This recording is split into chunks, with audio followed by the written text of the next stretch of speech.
एक जीन एक एंजाइम परिकल्पना, one gene one enzyme hypothesis किसने प्रस्तुत की? तो आपके ऑप्शन हैं Beadle and Tatum, W Johnson, Sutton या नॉन ऑफ दीज। तो इसका जो फ्रेंड्स राइट आंसर है वो होगा friends Beadle and Tatum. Translation अर्थात अनुवादन प्रोसेस है डीएनए से मैसेंजर आरएनए का निर्माण या मैसेंजर आरएनए के निर्देशन में पॉलीपेप्टाइड श्रृंखला का निर्माण, उपरोक्त दोनों या निम्नलिखित में से कोई नहीं, उपरोक्त में से कोई नहीं। तो फ्रेंड्स जो प्रोटीन सिंथेसिस की प्रोसेस होती है, तो फ्रेंड्स प्रोटीन सिंथेसिस की प्रोसेस के बारे में आप लोगों को पता होगा, अगर नहीं जानकारी है तो समझ लीजिए शॉर्ट में। प्रोटीन सिंथेसिस यानी कि प्रोटीन संश्लेषण में दो प्रोसेस होती हैं, एक होती है फ्रेंड्स ट्रांसक्रिप्शन, और ट्रांसक्रिप्शन जिसको हम अनुलेखन कहते हैं, और दूसरी प्रोसेस होती है ट्रांसलेशन। तो ये दो प्रोसेस में प्रोटीन का निर्माण सेल के अंदर होता है। तो ट्रांसक्रिप्शन में फ्रेंड्स होता है डीएनए से मैसेंजर आरएनए का बनना, और ट्रांसलेशन में होता है फ्रेंड्स मैसेंजर आरएनए के निर्देशन में पॉलीपेप्टाइड श्रृंखला का निर्माण। तो इसका फ्रेंड्स राइट आंसर हो जाएगा ट्रांसलेशन का, मैसेंजर आरएनए के निर्देशन में पॉलीपेप्टाइड चेन का जो फॉर्मेशन होगा, सिंथेसिस होगा, उसको हम ट्रांसलेशन कहेंगे। और ट्रांसक्रिप्शन अर्थात अनुलेखन किसको कहा जाएगा? वो कहा जाएगा मैसेंजर आरएनए से डीएनए के बनने को हम ट्रांसक्रिप्शन कहते हैं। चलिए अब देखते हैं नेक्स्ट ऑप्शन। अगला प्रश्न है फ्रेंड्स, कैंसर रोग का कारक जीन है? कौन से जीन से कैंसर रोग हो जाता है? अल्फा ग्लोबिन स्यूडोजीन से, बीटा ग्लोबिन स्यूडोजीन से, ऑन्कोजीन से, या इनमें से कोई नहीं? तो फ्रेंड्स इसका राइट आंसर हो जाता है ऑन्कोजीन। ये आप लोगों को मोस्टली लोगों को जानकारी होती है। और अल्फा ग्लोबिन स्यूडोजीन और बीटा ग्लोबिन स्यूडोजीन ये दोनों ही स्यूडोजीन है, इनको कूट जीन कहा जाता है फ्रेंड्स। चलिए अब देखते हैं फ्रेंड्स नेक्स्ट क्वेश्चन। अगला प्रश्न है फ्रेंड्स, जीन शब्द किसने दिया? तो फ्रेंड्स जीन शब्द बीडल एवं टैटम ने, डब्ल्यू जॉनसन ने, सटन ने, या इनमें से कोई नहीं? तो friends one gene one enzyme hypothesis तो बीडल एवं टैटम ने प्रस्तुत की, आप लोगों ने पहले ऑप्शन में देख लिया। तो इसका जो राइट आंसर है फ्रेंड्स वो है डब्ल्यू जॉनसन। जीन शब्द जो है वो फ्रेंड्स डब्ल्यू जॉनसन ने प्रस्तुत किया था। अगला क्वेश्चन है फ्रेंड्स, डब्ल्यू गिलबर्ट के अनुसार निम्नलिखित में से कौन सा जीन एक्सॉन्स तथा इंट्रॉन्स नामक दो वैकल्पिक खंडों से बना होता है? तो आप लोगों को बताना है फ्रेंड्स कौन से जीन के दो वैकल्पिक खंड होते हैं जिनको कहा जाता है एक्सॉन्स और इंट्रॉन्स। कौन से जीन के ये दो वैकल्पिक खंड होते हैं? स्यूडोजीन के, सेल्फिश जीन, ऑन्कोजीन या स्प्लिट जीन?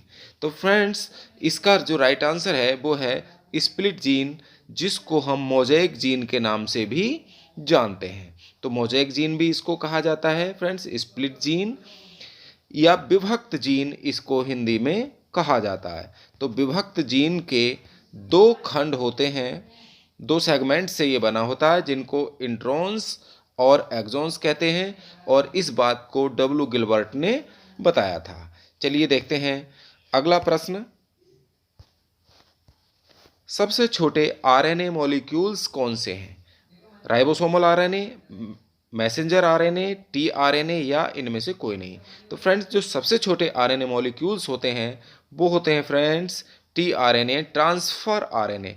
इनको स्थानांतरण आरएनए या सोल्यूबल आरएनए भी कहा जाता है। इनको हम सोल्यूबल आरएनए भी के नाम से भी जानते हैं, घुलनशील आरएनए, क्योंकि ये कोशिका द्रव्य में घुलनशील अवस्था में भी पाए जाते हैं, घुलनशील अवस्था में रहते हैं। और इन आरएनए में फ्रेंड्स 3 लूप होते हैं, आप लोगों को जानकारी होगी ही, और नहीं है तो समझ लीजिए। राइबोसोमल बाइंडिंग लूप है, एंटीकोडोन लूप और amino acid synthetase binding loop. ये 3 लूप से ये आरएनए बना होता है। तो एंटीकोडोन लूप यहाँ होता है। एंटीकोडोन लूप में फ्रेंड्स 7 बेसिस पाए जाते हैं, इस बात को ध्यान रखना है। 7 क्षार पाए जाते हैं एंटीकोडोन लूप।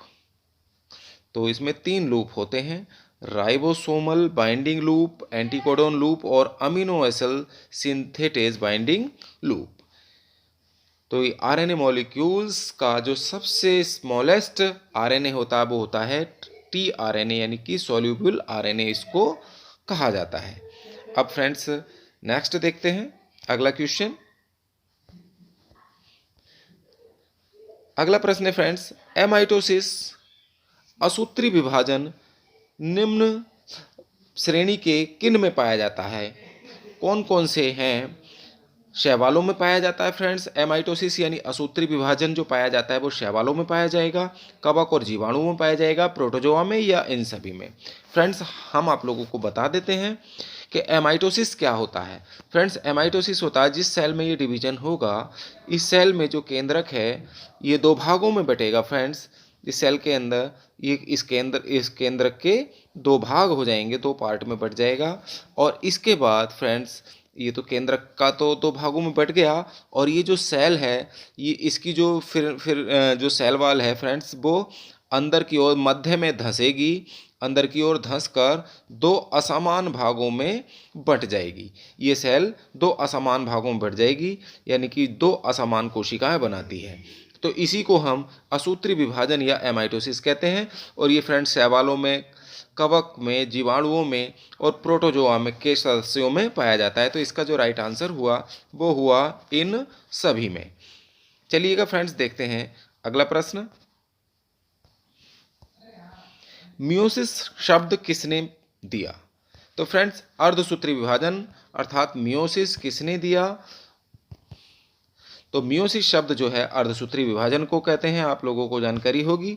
और अर्धसूत्री विभाजन में क्या होता है कि इसमें मात्र कोशिका से, एक मदर सेल से कितनी पुत्री कोशिकाएं बनती हैं फ्रेंड्स? आप लोगों को जानकारी है, 4 पुत्री कोशिकाएं बनती हैं। और अर्धसूत्री विभाजन जो है एक सेल में 2 बार होता है। इसको फर्स्ट मियोटिक डिवीजन और सेकंड मियोटिक डिवीजन के नाम से भी जानते हैं। इसमें एक सेल से पहले 2 बनेंगी, फिर 2 से 4।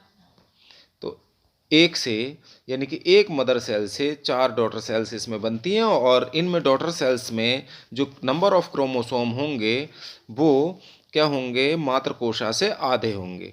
अगर डिप्लॉइड सेल है तो इसमें हैप्लॉइड ही डॉटर सेल्स बनती हैं, यानी कि 2n है अगर मदर सेल तो ये सब n बनेंगी। ये सारी सेल्स जो चारों सेल्स होंगी वो n होंगी। तो जो मियोसिस शब्द है फ्रेंड्स, और इसमें क्रॉसिंग ओवर भी अर्धसूत्री विभाजन में ही पाया जाता है, यानी कि मियोसिस में पाया जाता है।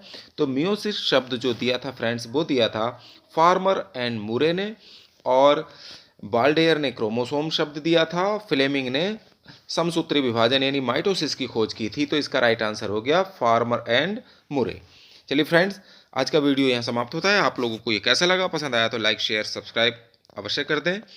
आपका बहुत बहुत धन्यवाद।